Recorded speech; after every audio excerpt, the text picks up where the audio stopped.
الحمد لله رب العالمين الصلاة والسلام على أشرف الأنبياء والمرسلين وعلى آله وأصحابه أجمعين. Let's get the people that want to be blocked out of the way first. Go ahead and post your nonsense so I can block you and get you out of the way first so we can have a healthy discussion, because I already know what's about to happen.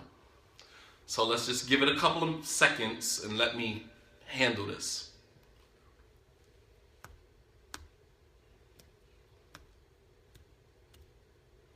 Wa alaikum salam wa rahmatullahi wa barakatuh.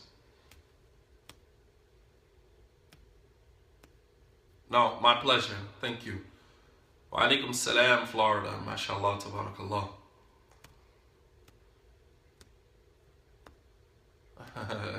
Get Jersey.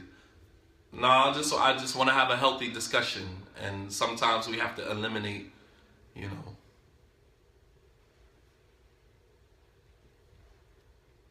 Wa alaikum salam wa rahmatullahi wa barakatuh. Sheikh Latif, how you doing, brother? Alhamdulillah. Salams from Georgia, from Atlanta, mashallah.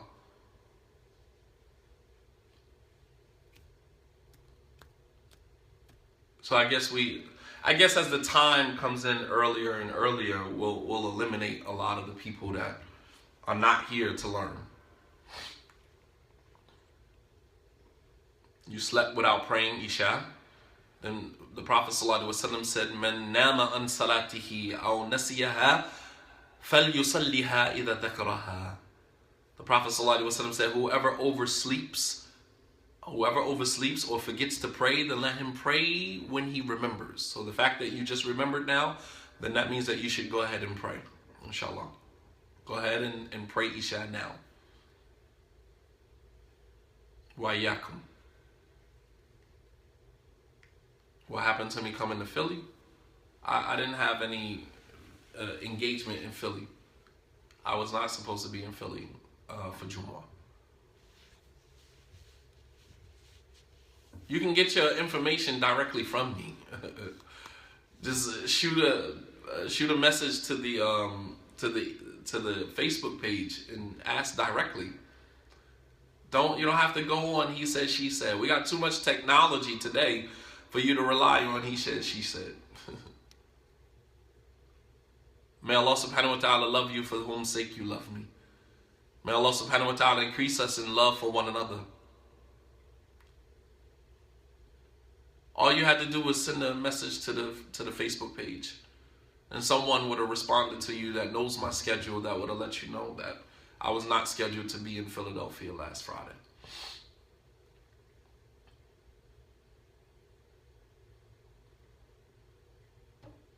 Any questions or comments related to the topic or any of the issues that we discussed during the topic? I want to stick to the topic because that lets me know how well you guys were.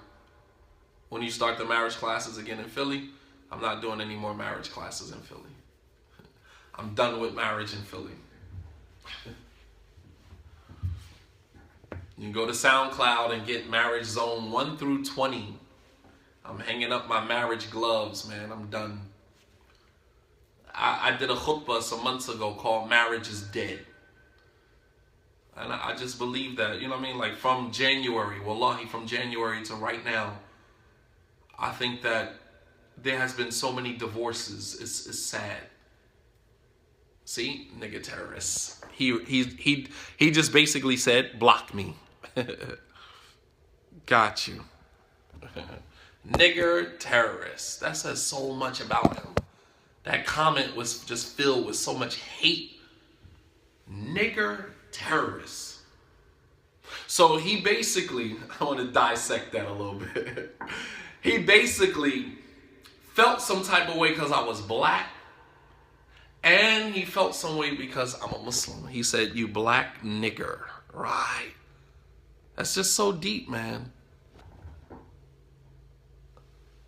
You black nigger.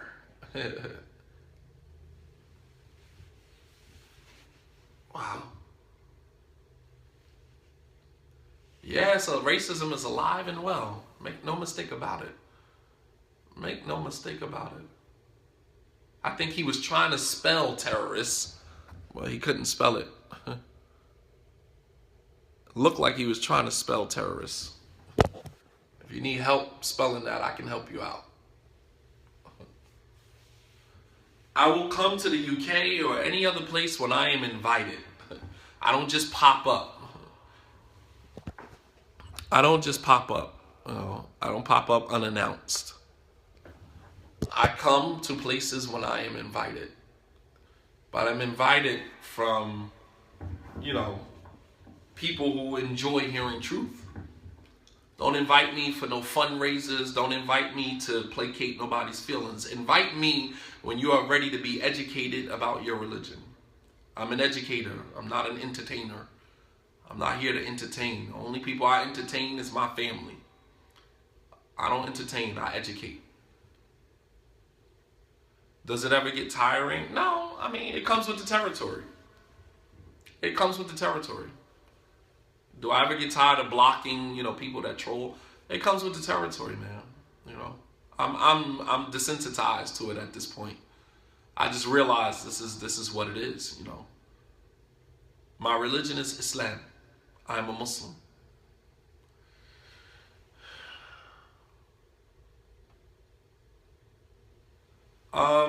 Isn't it pompous to believe that your only one way is right and other ways are wrong?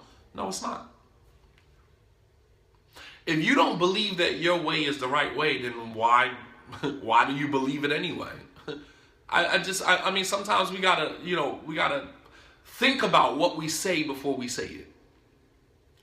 If I believed in something and then turned around and said that I think that all paths lead to God, then why would I believe what I believe? The reason why I believe what I believe is because I believe that this is correct. No, why is the right way? People are entitled to whatever path they believe is the right way. I'm not a judge. I'm not saying what someone else's path is right. I'm saying what I believe my path is right. I'm not judging someone else's path.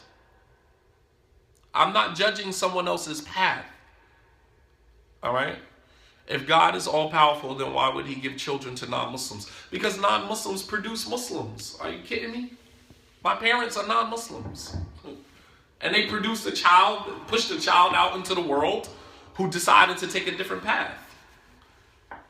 It's not that God, sees Allah subhanahu wa ta'ala. God does not give worldly possessions like children and, good jobs and money based upon who believes in him and who doesn't believe in him.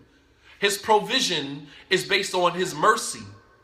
His provision is based on his mercy, which extends to all of creation.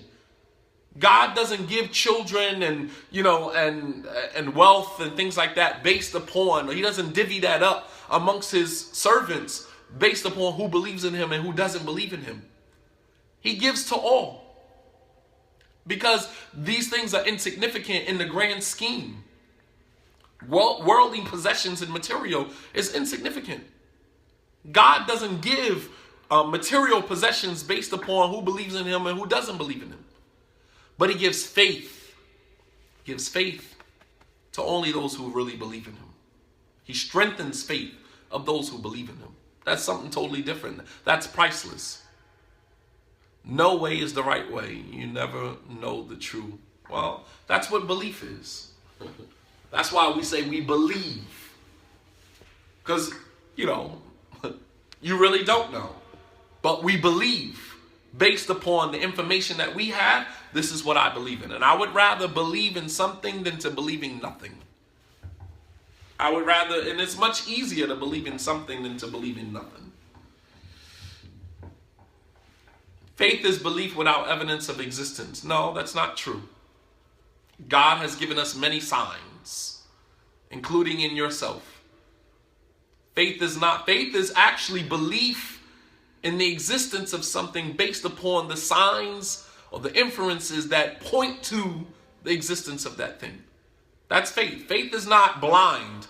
Faith is based upon evidence, without a doubt. How do you think your faith in something increases? Just on blind faith? La wallahi. La wallahi. There's evidence. There's proof.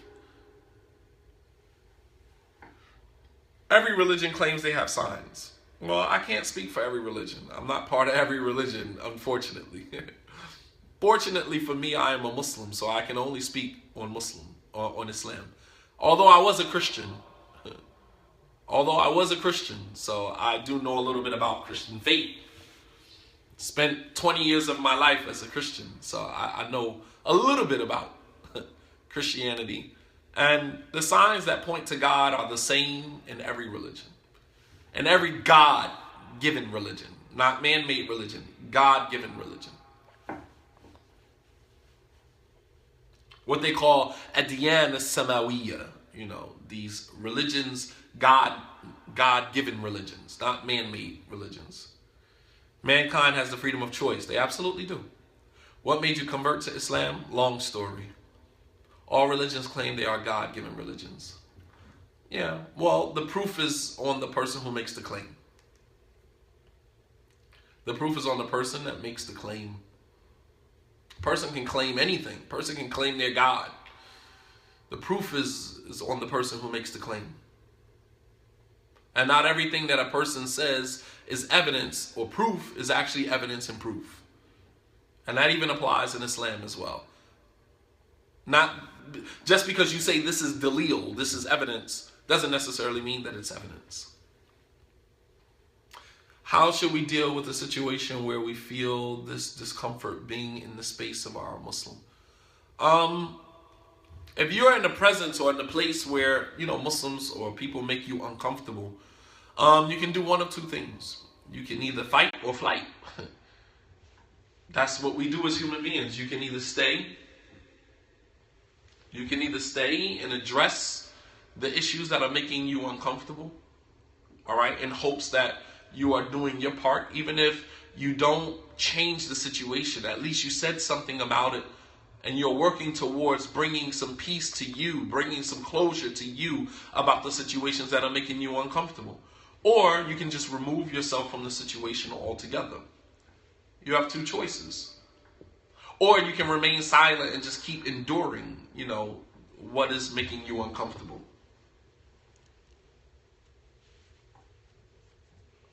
Any questions related to the topic? What did you guys think about the topic? What did you guys think about I want to move and live by myself, but my parents don't want me to go. Obey your parents. I mean, it's kind of hard to answer that question. You can send me an email. It seems like it's a more personal question. You can send your question to Imam Shadid Muhammad, and I can deal with your question on a more personal note. It's really hard to answer your question because there are a lot of intricacies of your question that need to be, looked at. What did you guys, those of you who listened to it, what did you guys think about the conversation, the discussion?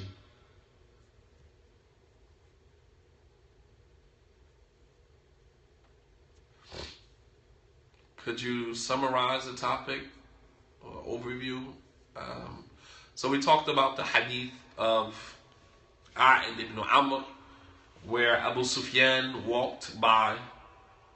Abu Sufyan came to Medina to visit his daughter, and he walked by some of the companions, Salman, Suhaib, and Bilal, who were all slaves at one time, and Abu Sufyan was responsible for torturing them and punishing them in the past, and now they were free. They were living in Medina, so they see Abu Sufyan walking by, and it, it just brings back some old memories. It puts them back in a place where, a dark place in their lives where Abu Sufyan was actually responsible for torturing them. So when he walked by, they said, he's still alive, meaning the swords of Allah, the people who were fighting in the cause of Allah, didn't really do their job because he shouldn't be alive.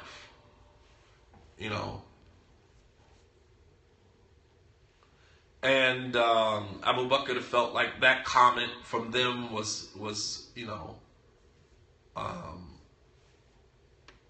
that comment from them was inappropriate and offensive. So he went to the Prophet ﷺ And the Prophet said, perhaps you offended them by your comment. Abu Bakr said to them, don't make that comment about him. He's one of the chiefs of Quraysh. Not speaking to someone for 3 days. Yeah, the Prophet ﷺ said that the maximum amount that a Muslim is allowed to avoid his brother or his sister in Islam is 3 days. And after that period, the best of the two is the one who gives the salams first, the one who works towards reconciling the situation first. All right? That is as it relates to, a personal matter. Sometimes situation may require you to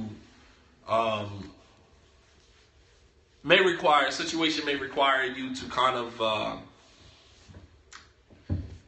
give it more time. Sometimes 3 days is not enough for you to get over your feelings. But what Islam is encouraging is for the two people to reconcile. Islam doesn't say that you are not entitled to your feelings. But what Islam is saying is that regardless of how you feel, the brotherhood of Islam, the sisterhood of Islam is bigger than your own personal feelings. The brotherhood or the sisterhood of Islam is greater and bigger than your feelings. All right, so while Islam gives you 3 days to kind of, and enjoy your feelings and to, deal with your feelings and your emotions about this particular individual, but not to forget the overall picture, which is the brotherhood and the sisterhood of Islam, which is bigger than your own personal feelings. It's bigger than your feelings. All right, sometimes we make our feelings larger than the bigger picture, and that's when it becomes a problem. When you have two people who have been, feuding for years and is not willing to reconcile. How do you truly forgive someone after they have wronged you if you cannot reconcile forgiveness? We talked about that last week a little bit.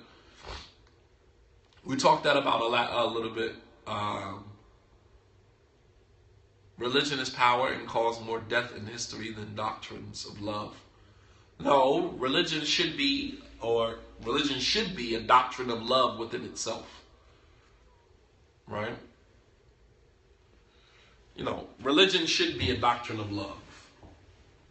One of Allah's names, one of God's names is Al-Wadud, the loving. Allah subhanahu wa ta'ala loves his creation. And therefore he sends messengers, he sends guidance to them, he sends down books. He changes one verse for another, abrogates this and abrogates that because he understands that his creation required this at one time and required that at another time. All of that is out of love. It's human beings that take these doctrines and turn them into obstacle courses. Turn getting to God into an obstacle course. We do that.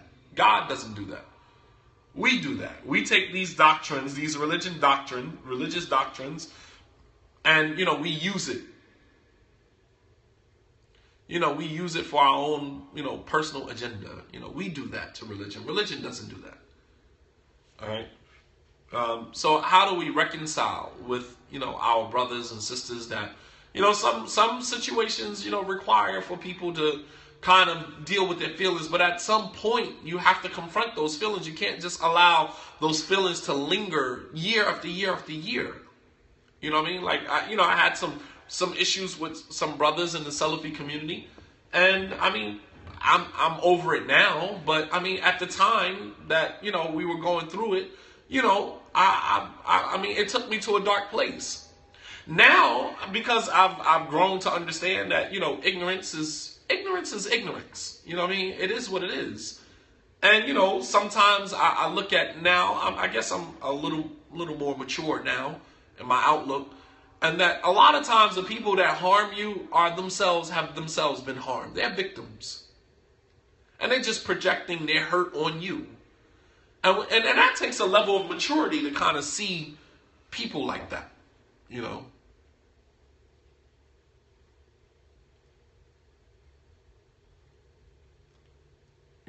Realize who is good for you in your circle and who is not. Forgive yet not forget. Is this part of tying one's camel? No. Because sometimes you have to forget. Sometimes you have to let it go. I mean, resentment is like a shackle, man. It's holding you down. It's weighing you down. Resentment is not good. And we talked about that last weekend. Last weekend we talked about resentment and forgiveness. All right. Suck your mum. You must be from the UK and you must want to be blocked.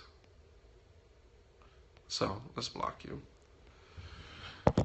I mean, forgiving people, it differs from person to person. Some people, takes them a little longer to forgive people than others. And then some people are very easy to forgive. They forgive and they keep it moving. They don't hold on to things, And that, that takes time. You have to work on yourself. And alhamdulillah, Ramadan is coming up and we can take the time to work on ourselves. If that's your issue, you have a hard time forgiving people and letting things go, then ask Allah subhanahu wa ta'ala to expand your chest. Rabbi shrah li sadri wa yassir li amri. Oh Allah, expand my chest for me. Stop being so restricted. Alright, this is one of the du'as that Musa made before he embarked on his journey to go give da'wah to Fir'aun. He said, Rabbi shrah li sadri wa yassir li amri. Oh Allah, expand my chest for me and make my affair easy for me. The scholars of Tafsir said that what Musa meant by expand his chest is to make him more tolerant and forbearing and forgiving to people who are going to wrong him all along his journey in being a prophet. Shrah li sadri. Expand for me my chest. Make my breast, make my chest expanded, so that I can be more tolerant of people and I can be more, forbearing when people wrong me. There's some of us, we don't let any wrong go unaddressed. No, anytime somebody wrong me, I'm going to tell them about themselves. I'm going to say something to them. You need to learn how to be more tolerant. You have to have thicker skin, man. You have to learn how to develop thicker skin. People are going to say all the time. I mean, like every day I open up the Periscope, every time I open up for questions and answers, you see the type of stuff people say. This guy just said, F your mom. My mother died when I was 16 years old. I mean, but I'm not offended. This guy just said that I'm a nigger. You black nigger. You nigger terrorist. I'm showing you guys right here in front of you how to brush that stuff off and stop being so offended all the time. Learn how to create, learn how to have thicker skin, man. I'm not going to answer your question on gay marriage. Sorry. If that's what you came here for, that's not what we're talking about. That was not the topic. So please don't ask that question again. If you ask the question again, I'm going to block you. We're not talking about gay marriage. If you are gay and you are married, that's your life. You don't need validation from nobody else. If you're not gay and you're not married, then why does it matter to you what I think? Why does it matter to you what I think? You don't need validation from me, man. If you gay and you want to be married, that's your life. Why does it matter to you what my thoughts on it are? So anyway, no, you don't need my perspective. That is the problem in this day and age. We're always concerned about what someone else's perspective is. You don't need to know. If you have your perspective, I could care less what somebody else thinks. Period. I could care less. This is what I believe about it, and that's the only thing that matters to me. I don't care what nobody else thinks about it. I'm not going to go to somebody and ask, what is your thoughts about Islamophobia? I could care less that you don't like Muslims.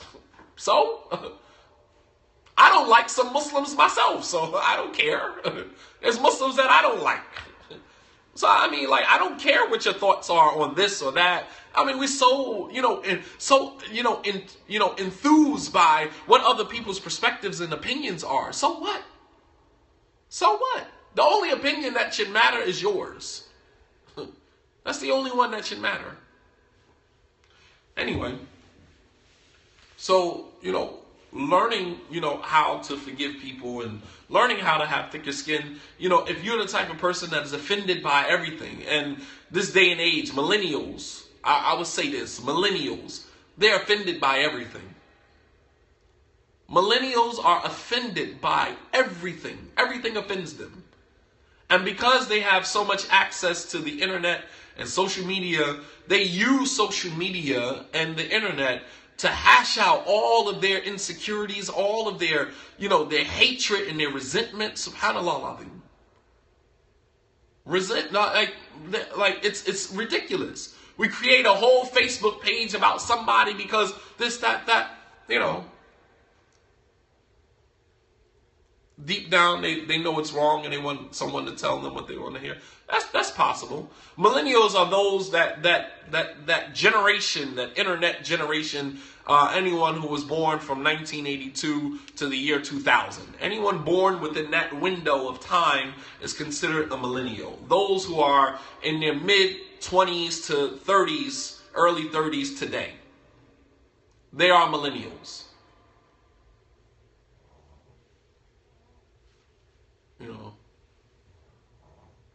These are people that are they are a very hurt generation. And when they hurt, they go straight to social media. They take the social media and they hash out all of their pain and their resentment on social media. And it's really cyberbullying, which is what they do. Because they're so good with the internet, because that's their age. That's their, that was popular in their growing up, People who are secure in their belief, whether it's religion or otherwise, don't need someone else's opinion. You're absolutely right. A generation of entitlement. You're absolutely right. SubhanAllah, you hit the nail right on the head. What do you do with your wife's ex-husband who keeps trouble brewing in your family? That's a bit personal. You taking me off the deep end, Sheikh. Let's keep it positive, man. Let's keep it positive. Yeah, but Yeah, maybe they are. How do you recommend staying on the deen in Western society? I'm only 16. That's a lecture by itself. If you would ask me to carry the mountain of Uhud, it would have probably been easier than to answer your question. Jessica Cares program. If you are a young sister, 16 years old, please reach out to Sister Jessica, Sister Asia, who does some very nice programs for the young women, young Muslim women, and women who are not Muslim. All right? Very empowering. You can find a lot of benefit in that, inshallah. Jessica, if you can send your email, there it goes, jessicacares.org. And please reach out to her, inshallah, and let her help you with that. Okay, inshallah. How do I keep family ties if every time I do, I get hurt? You got to sometimes love your family from a distance. Love your family from a distance.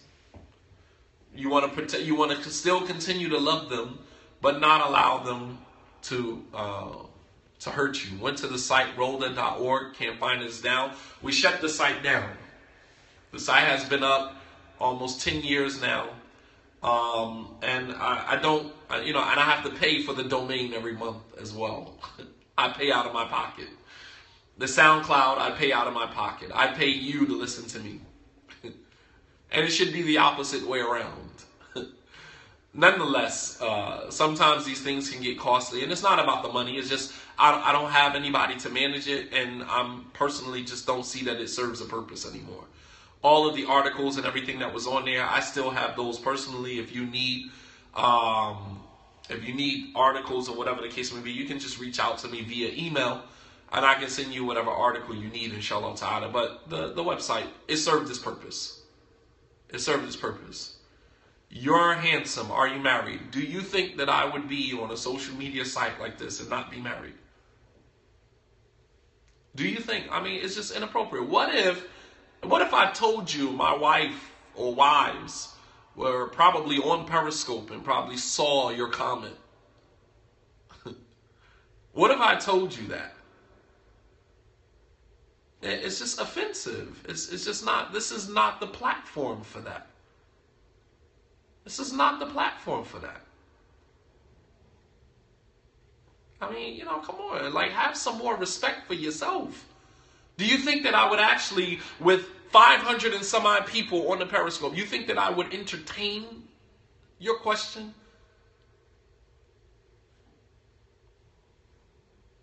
No, I mean, it's offensive. It's offensive. Don't do that. You put yourself out there to ask the question, so you got to deal with whatever comes to you as a result. You were bold enough to jump out there and ask, and you're going to be, bold enough to take whatever come back to you. This is not 15, 20 years ago when imams, was doing a thing. This ain't that type of program no more. All of that stopped. We done with that, man. The imams marrying sisters on the side and, having, mistresses over here and mistresses around. Them days are done, man. Them days are done. Nah, we done with that, man. We past that, man. That no longer exists. I don't know not one imam that I am affiliated with or associated with that gets down like that. All of those imams and people who used to do that back in the day are gone. Allah subhanahu wa ta'ala is not going to give success to a person that sits there and, objectifies his creation. These are human beings with real issues. And you sitting here as an imam marrying this one and taking advantage of that. Nah, man, them days is done, man. Very good question. Being a graduate from Medina and returning to the West to give da'wah, what do you suggest? Whole nother can of worms. I think let me just kind of take off the gloves for a minute. I think with a lot of the students in the university, in the Medina University, while they are learning in that institution there in Medina, they begin to slowly but surely cut themselves off from people who could potentially help them in their journey or their transition from Saudi back to America and help them along their journey. They isolate, box themselves in because they believe as they begin to learn that everyone that is not learning at the pace that they're learning are ignoramuses. I know because I was a victim of that thought process myself. These people are ignorant. These people are this. These people are that. Yeah, he's too knowledgeable. Right, absolutely. I was a victim of that. I'm telling you from my own personal. You begin to isolate yourself and box yourself in to such a degree that you don't have any resources. Anybody that could potentially help you in your transition. And a person doesn't have to be as knowledgeable or more knowledgeable than you to help you. Person can be, in student of knowledge term, he can be an omni, a layman. Because that's how we've separated the world into layman, student of knowledge, and scholar. Those are three categories that a student of knowledge sees. He sees the world as a layman, student of knowledge, and scholar. That's all he sees. He doesn't see anybody else. So is he a layman? Is he a student of knowledge? That's the first word that comes out of their mouth. Well, I was talking to this brother. Is he a student of knowledge? So what does he know about Islam? What does he know about the religion? He didn't study anywhere. What sheikh did he sit under? And then we use that to dismiss anybody that could be a potential help for you. And then at the end of your road, when you are going to graduate and you are on your way back to America, you're terrified because you have no resources. You don't have a pot to piss in the window to throw it out of. And as a result of that, this is not for everybody. Some people are smart enough to keep themselves connected to some people. There's some students that are smart enough to keep themselves connected. But then there are many who start to make connections once they get back to America and realize that you can't do this by yourself. We start to see old imams that have been around way before you were born, watch you grow up, watch you go to the university, and watch you come home, right? We've totally dismissed those imams. Your Imam Siraj is, Imam Siraj, he don't have no knowledge, with all due respect to my sheikh, but I'm just saying, Imam Siraj, he doesn't have any knowledge. Imam Abu Muslima, he's off it, he's astray, scholars warned against him. You know, Imam this or Imam that or Imam this. We toss everybody to the side, and we have every excuse in the world to do so. But one thing that we fail to realize is that these imams have been imams for 20, 30 years. Longer than any one of us. I was an imam for 3 years and I quit. 3 years. 3 years and I was done. These men have been pillars in our community for 30, 40 years, man. If that doesn't tell you anything, it tells you about the stability of these individuals and their dedication. No, they're not. Maybe they don't have as much knowledge as you do. Maybe they don't have as much knowledge as you do. But they have a plethora of experience that you have yet to acquire. They have a plethora of experience that you have yet to acquire. And you probably won't acquire for the next 20 years of your life because you're too busy looking at the world through sunnah and bid'ah. On it and off it. Scholar and layman and, student of knowledge. Who knows more than me and who knows less than me? This is, yeah, absolutely. Their sincerity, we pray that their sincerity is, is there for Allah subhanahu wa ta'ala. But I was the imam for 3 years and I quit. I couldn't do it, man. I'm amazed at how someone could be an imam for 20 years of a community. 20 years. 2 decades, man. I mean, so you can say what you want to say, but I think students of knowledge, they are their own worst enemy. They are their own worst enemy. Not only is it an issue of them, totally dismissing the path that was laid for them to even go and become a student of knowledge, right? I probably wouldn't have gone to Medina had it not been for Abu Muslima. He was an advocate of students going to the university and still is an advocate. And not only just an advocate, but it was because of him that I went to the university. The interview that I had to get into the Islamic University was on his time, at his masjid, on his reputation. He wrote the letter for me to get into the Islamic University. Now, regardless of what issues I've taken with Abu Muslima, we've hashed those out man to man, eye to eye, face to face. He's just that type of person. And that's one of the things that I love about him. That he will confront you. And he don't have a problem with that. He will confront you. And I'm like that too. So, I have nothing but the greatest respect for a man that can walk up to you face to face and say, hey, listen, let's sit down and talk. You said some things about me. I want to hear what you got to say. And we had that talk on a number of occasions. One time in my office, one time in his office. Real talk.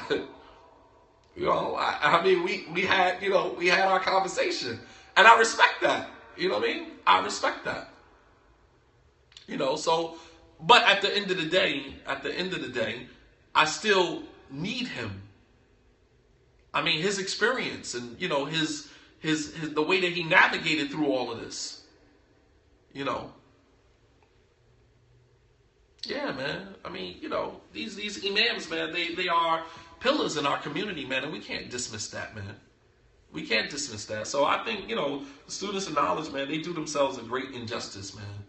They sit in Medina, sit in Mecca, sit in wherever they at from a place of privilege. From a place of privilege. You getting, as we used to say, you getting 3 hots in a cot. You know what I'm saying? Like, you getting fed, you eating, you got you might be struggling as a student, but, you doing okay. The university got you. The university stipend, it helped you get through. You okay. The handouts, the generous handouts and sadaqah from the community come through. I've been there. I know how it goes. But you're still sitting from a place of privilege. And you're talking about, oh, Shadid said this in a lecture and, I wouldn't have said that. Or, this person said that. And you listen to every YouTube lecture, every SoundCloud lecture that come out, you overseas listening to what's going on from a place of privilege, while people are here in the Maidan. People are here in the realm. Living their lives day to day, boots on the ground, feet on the ground, grassroots, dawah. While you sit from your place of privilege critiquing and criticizing. MashaAllah, tabarakallah. And then when you see them come home, many of them don't even get involved. Many of them, I know students of knowledge who came home, gave 1 or 2 lectures and disappeared. Never heard from them again. But overseas, he was Shaykh al-Islam, Ibn Taymiyyah, and sitting at the feet of all the scholars. And, he's going to go home and MashaAllah, tabarakallah. Came home, gave 2 or 3 lectures and disappeared. Haven't seen him since. And then when you finally run into them, because Allah subhanahu wa ta'ala just want to show, Allah subhanahu wa ta'ala has his way of exposing. When you run into them, no beard, suit and tie, pants dragging, it's just like, and you was the same one. Nobody couldn't tell you nothing. Or, or the opposite side of that, is that, you see him in a more unfavorable situation, and it's just like, subhanAllah. I know students of knowledge who are not even Muslim anymore. I said students with an S. Students of knowledge who are not even Muslim anymore. So, these were the same ones that you walk right past, you wouldn't even give you salams. Sitting with all of the scholars and, learning all of this deen and mashallah. As a new Muslim, I've heard it all about who's astray. I listen because I've gained so much. You listen to whoever is in sync with your value system. You listen to a person, you know what your values are, the things that you consider important in your life, personally and Islamically as a Muslim. And when you listen to a speaker, if that speaker does not speak to your values, then you are at liberty to decide whether you want to listen to the person or not. Why do we have to condense all of the speakers and you got to listen to everybody? No, you don't have to listen to everybody. You can select who you want. I listen to people who speak to my values. If I listen to a person and he or she is not speaking to my values, I turn off. I don't even hear you because you speaking. That's not to take anything away from you. You just don't speak to my values.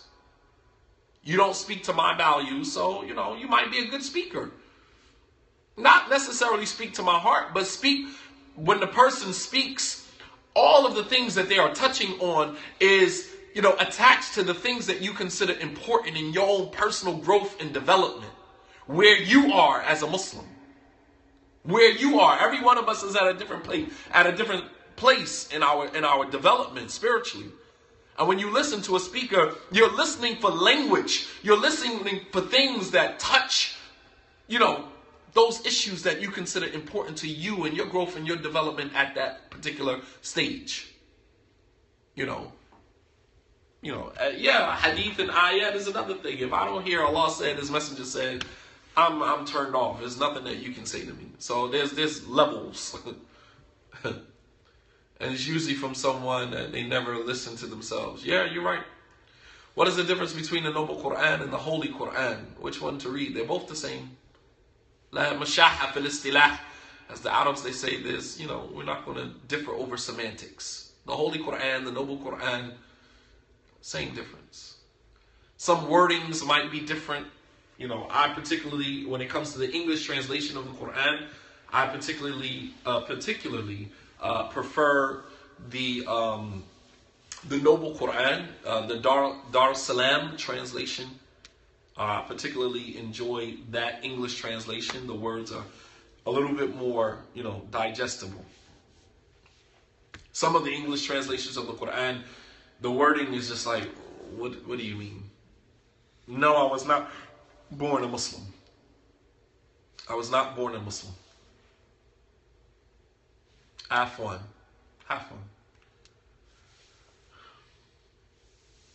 Are there any other questions, inshallah, before we close out? I'll give you guys 5 more minutes, and then we'll close out. I'm not going to tell you how I became Muslim. That's a long story. I've said it on a number of occasions. You can go to the Dean Show. I was on the Dean Show with Brother Eddie, and I talked about how I converted to Islam. So if you type in Shadeed Muhammad on Dean Show, you Google that, the interview will come up, and we'll tell you all about how I converted.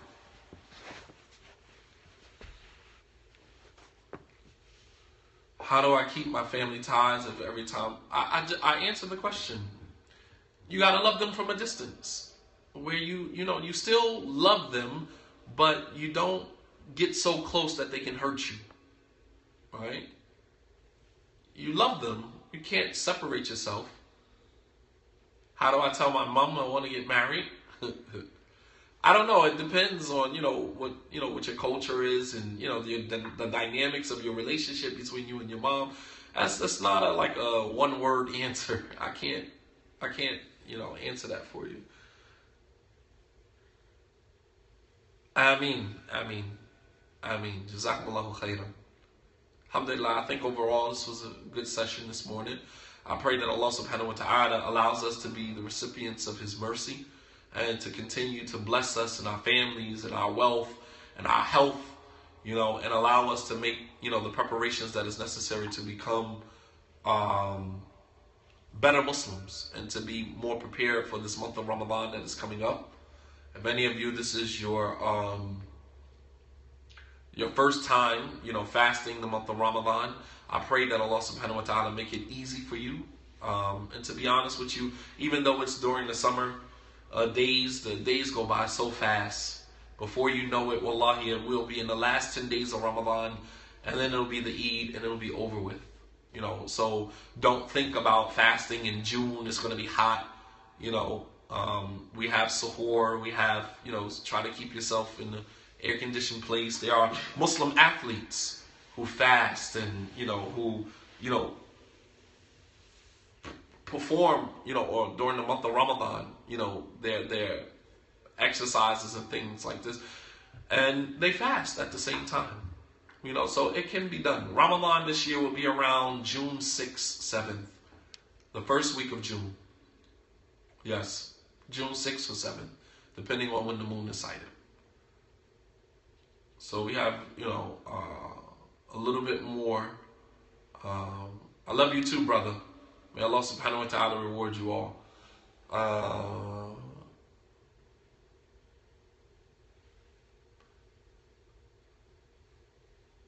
Yeah, if any of you know any Muslims that are, this is their first year fasting, their first time fasting, fast Mondays and Thursdays, not Tuesdays and Thursdays. Mondays and Thursdays. These are the recommended days of fasting during the week. But if you can fast more than that every other day, then, go for it. Go for it. Do I affiliate myself with the Shia and Sunni division? No. I'm not La ilaha ula wa la ilaha ula. I'm not this or that. I'm Muslim. I am Muslim. That's it. If you want to know about the details of my belief as a Muslim, then we can discuss that. But me, as an individual, I am a Muslim.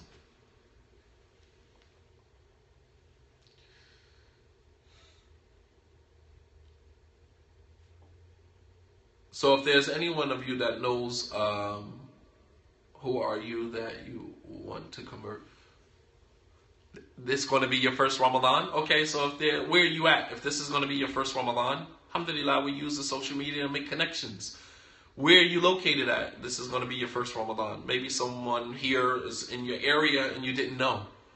You're in London.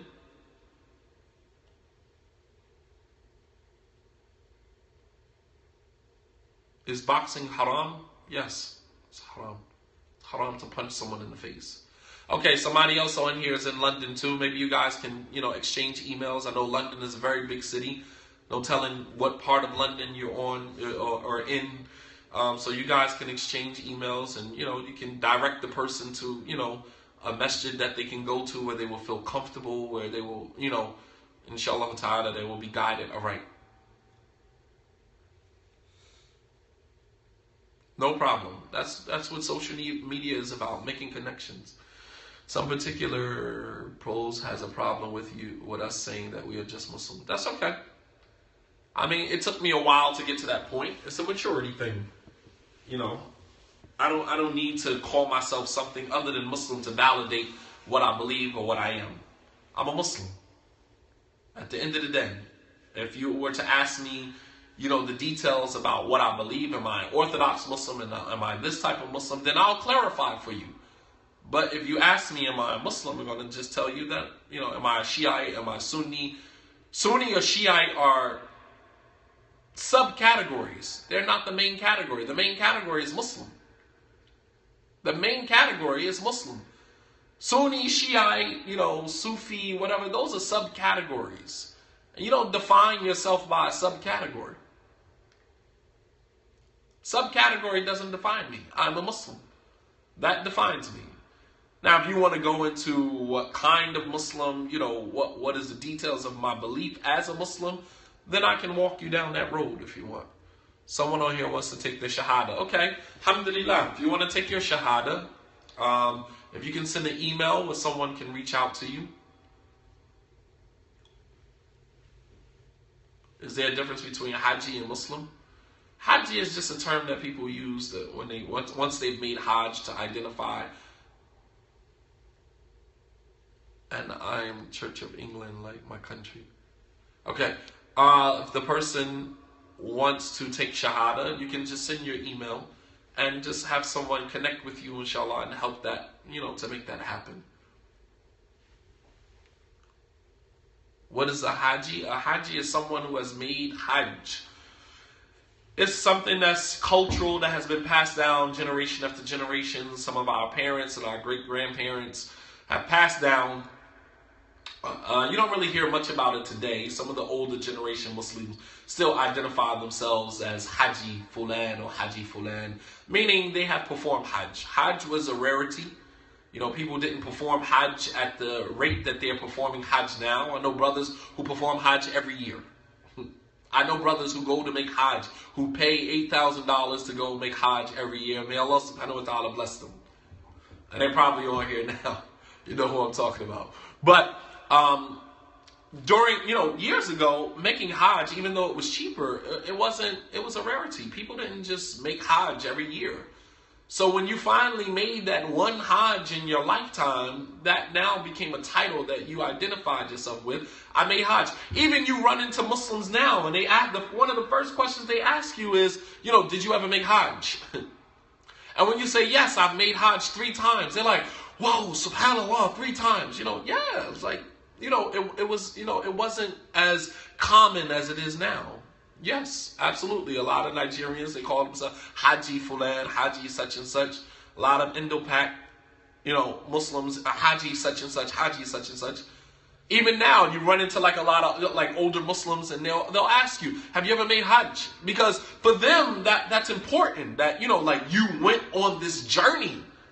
And for some of us who make Hajj every year, it's just like, yeah, I'm going to make Hajj this year again. It's it's good, but at the same token, when you make Hajj every year, it kind of desensitizes you to, that feeling, of making it. I don't know. It differs from person to person, but I know living in Saudi Arabia, we used to, I would take my family, we would go make Umrah, probably once every 2 or 3 months, and, after a while, after some years, it starts to become like, you become desensitized to the whole, the whole thing, Is that supposed to say, I hate you? I think you push W instead of E. So why don't you try typing it again? And watch what I say to you. The email address is imamshadidmuhammad@gmail. imamshadidmuhammad@gmail. I was going to say I love you. I wasn't going to say anything. I was like, all right, get him, brother Imam. No. Allah subhanahu wa ta'ala said, idfa' billati hiya ahsan. Repel evil with what is better.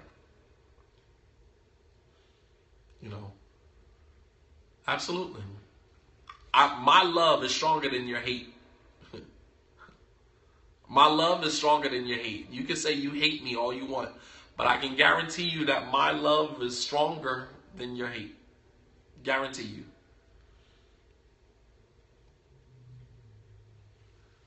Why are you reading what people write? Just give us dawah.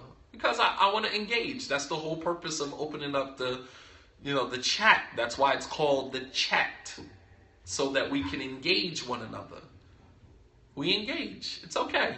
It's not, I am giving dawah by engaging them. I'll be in the UK the day you pay for my ticket. I'm there. The day you pay for my ticket in my hotel, I am there. Guarantee you. I won't miss my flight. Guarantee you. Tayyib, inshallah, I have to go. It's 8 o'clock. I've been with you guys a little too long. I have to go home and eat breakfast and, get ready for my day. May Allah subhanahu wa ta'ala reward you all, and may Allah bless you. May Allah subhanahu wa ta'ala allow us to continue to use these gatherings for purposes of education and building relationships with one another. And Allah subhanahu wa ta'ala waliyu dhalika wa qadirun ala kulli shay. Wa sallallahu ala nabiyyina Muhammad wa ala alihi wa sahbihi wa sallama tasliman kathira. Wa akhiru da'wana anil hamdulillahi rabbil alameen. Wassalamu alaikum wa rahmatullahi wa barakatuh.